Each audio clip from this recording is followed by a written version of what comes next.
Welcome, Wargamers, to the mind-bending inventions of an alternate world as we explore the lore behind the single most influential faction of the Dystopian Age, the Covenant of the Enlightened. Now, if you're new to this series, the Dystopian Age, as I said before, is a catch-all term for an alternate history setting that supports the games of Dystopian Wars and Wild West Exodus. It's produced by Warcradle Studios over in the UK, and it essentially diverges from our established history around the early 1800s with the discovery of a whole bunch of alien technology that exploded onto the scene and caused all kinds of economic and political changes in the world. It's a setting of greed and optimism, hard ethical choices, and way too much firepower in the hands of humanity. Now, while my series on Wild West Exodus, which you can find in the description below, focuses exclusively on the US, because that's where the Wild West was, we're going to be talking about some other nations here, because this was a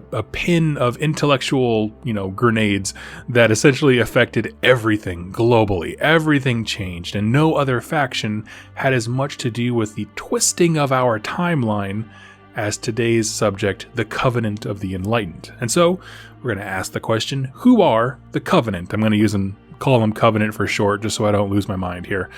Well, I did a video for them over in Wild West Exodus, and that lore is still valid. It's very much focused on their impact on North America, however, and so let's take a quick step back and see those same events on a global stage. To understand the Covenant, we need to understand the events that led to their founding, because it's not as simple as saying, oh, it's these countries all got together and combined, like I did earlier this week for the Commonwealth and the Imperium, because the Covenant of the Enlightened have no nation of their own, but you'll see what I mean in a moment. Now, I'm going to give you a very abbreviated version of their story, but if you want a play-by-play with all the character names and historical references, you can find it in the lore that's in the back of your core rulebook. Right at the start of the 1800s, a meteor pierced the sky. It was collected and studied by a man named Spurgeon, who, upon studying it, found it to be some form of intelligent design. There was a whole bunch of pieces that he sent off to have researched by other folks, other experts, but there was one part that he kept for himself. It was a compass of sorts. Somehow this meteor was a container, and inside of it was a small compass-like object, but what's funny is that this compass didn't point north. Instead, it pointed to Antarctica.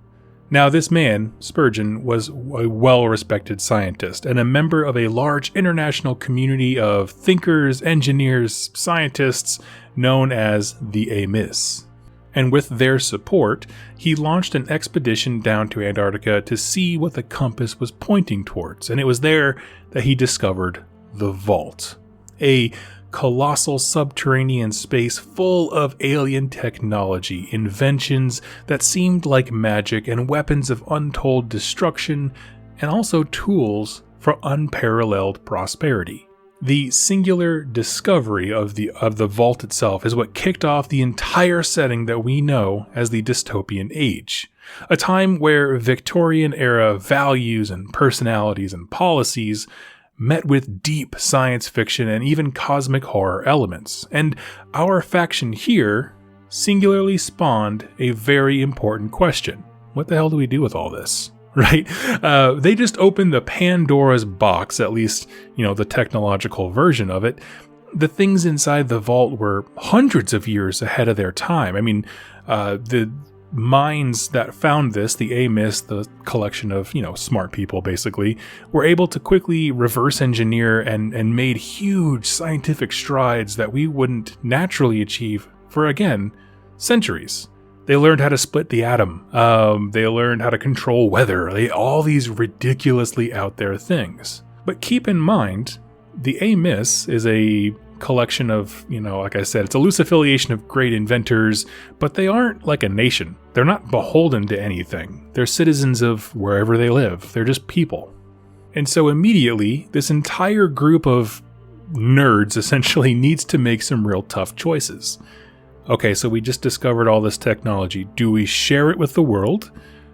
Do we think it would be safer to keep it away from them? And, just how do you control the flow of knowledge and information? And while individual members argued, a core idea became very clear that they needed to organize a bit more, right? No longer would the Amos be a loose affiliation of thinkers, but it needed to be a faction, like a presence on Earth. No matter what the outcome of their decision was, they would need some way to keep order in how these discoveries were cataloged and spread across the world. And so that decision to organize more was truly the founding of the Covenant of the Enlightened. They became the keepers of the greatest secrets of mankind. Well, I should say alien technology secrets, but for mankind's benefit, making sure none of the technology was abused or overly gifted to one nation over the others, right? For example, if someone discovers a way to make all water drinkable water, everybody gets free water, right? No, not just the rich nations, everybody gets drinking water. That's the idea, is that these things we discover here are for the betterment of humanity, not just the wealthy nations. But do remember, this is the Victorian era. Messages and information take time to travel, and so discovering the vault didn't change the world overnight, but it laid the groundwork for the Covenant of the Enlightened to seize control of it. Because what they essentially became, I guess what we would call in our terms, is a technocratic oligarchy, right? Technology and research was what all of their faction was centered around. And while they had no physical nation to call their own, they had outposts globally, ensuring new discoveries, for the betterment of mankind were distributed equally. They owe allegiance to no nation, but they have what literally every world leader wants. And as you can guess, that causes some division. Other countries hated this stuff, right? No one wants to be beholden to another power, or everyone knew that, right? Nobody wants to feel like someone else is above them, just kind of giving out blessings of technology. And of course, the rumors started immediately, the Covenant are just keeping, the best things for themselves. I want what they have. On the other hand, all of the nations loved the technology that they were freely being given. I mean things like agriculture techniques, weather control, powerful and efficient engines, and so on. Like, things were getting better, but it was human greed that saw the Covenant of the Enlightened as an enemy.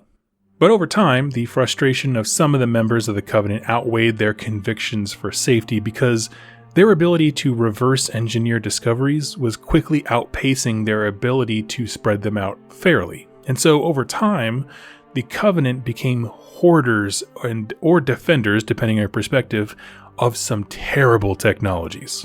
And so a schism developed within the Covenant of the Enlightened. Some were of the opinion that they should keep some technology for themselves, like weapons, for example. They see mankind's penchant for self-destruction, and they're like, we're going to hold these back, but we'll give you all the free farming and, super crops and water and all these kinds of stuff to help humanity develop. Others say that mankind as a whole has a right to choose its own destiny. So who are we, this small few, to decide what things humans are allowed to learn or how it's used? We should just share everything that we discover with everybody, and if some people make big bad weapons, that's humans' rights to do that. And so because of this, the community was terribly divided. This division ultimately led to a coup. A Covenant of the Enlightened member named Helsinki Markov used his substantial political clout to pirate and seize control of a large shipment that was leaving Antarctica. And he funneled it right to his home country in the Commonwealth. And with this single, very short-sighted act of treachery, the world changed. Because in that shipment was a collection of powerful generators, weapons, and a new substance known to the world as RJ-1027, a substance that gave incredible power and efficiency to any weapon or power source that it was implemented in. And with that, in one fell swoop, the world was divided as never before, because all of a sudden, just because you take this to one nation, you have now established that there are the haves and the have-nots.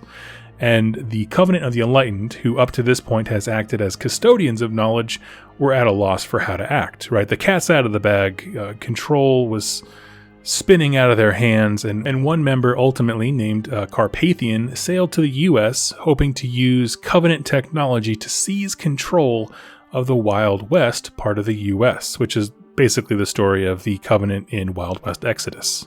And this is really where the Covenant of the Enlightened as a faction are in the current lore. They're very fractured, right? Each member acts as their own personal autocratic leader, designing and tinkering with their inventions, raising whole independent armies, because again, they don't have a nation. They're just beholden only to themselves. They've amassed the most advanced naval fleet to traverse the oceans, and all of that is while some members remain calm and peaceful, still hoping to raise mankind collectively without the need for these tools of war.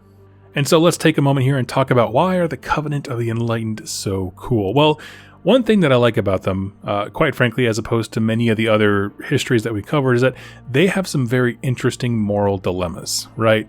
What I mean is, it's a good question of if you open the Pandora's box of technology, how much do we share with people? The tension really grew when they reached a point where their discovery of things was outpacing their ability to share it. So again, it's just because of the limitations of the time when it came to communication, but it just really exacerbated the problem that already existed of like, it's easy to kind of say, we just don't need to focus on the guns right now. We'll just focus on the good things. But man, once you start doing that logic a whole bunch of times and then all of a sudden over time you have a collection of weapons, you become a superpower accidentally. And so it's just a really good question. How much sovereignty does our species have on its own, and how much should it have? Is it better to keep some of the weapons back and not distribute them or even research them at all?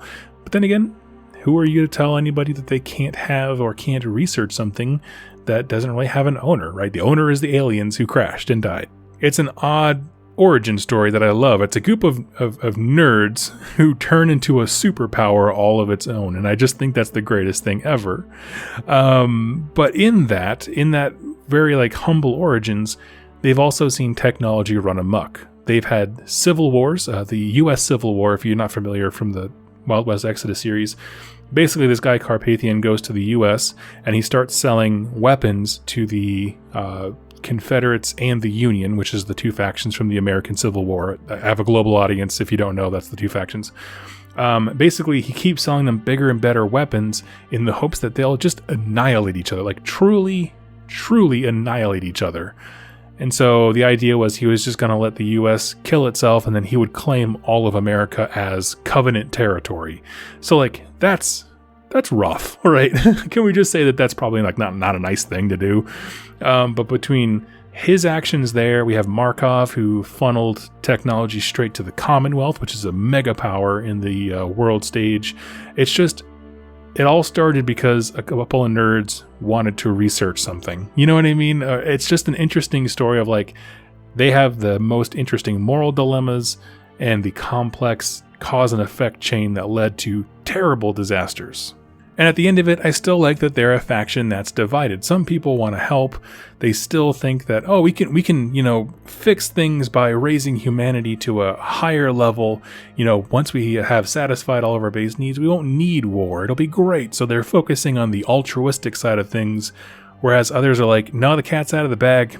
I mean, we just have to have the biggest gun, and that's when things will calm down. So again, it just kind of amplifies the moral decisions of what happened when the Pandora's box was unleashed. So for all those reasons, I find this to be probably the most interesting faction in the game because I really like it. I like the idea of having to wonder, what would I do, and that kind of stuff. So anyway, friends, let me know your thoughts on the Covenant of the Enlightened. Leave it in the comments down below, and I will catch you there. Thank you so much for watching and listening. I'll see you next time. Happy wargaming.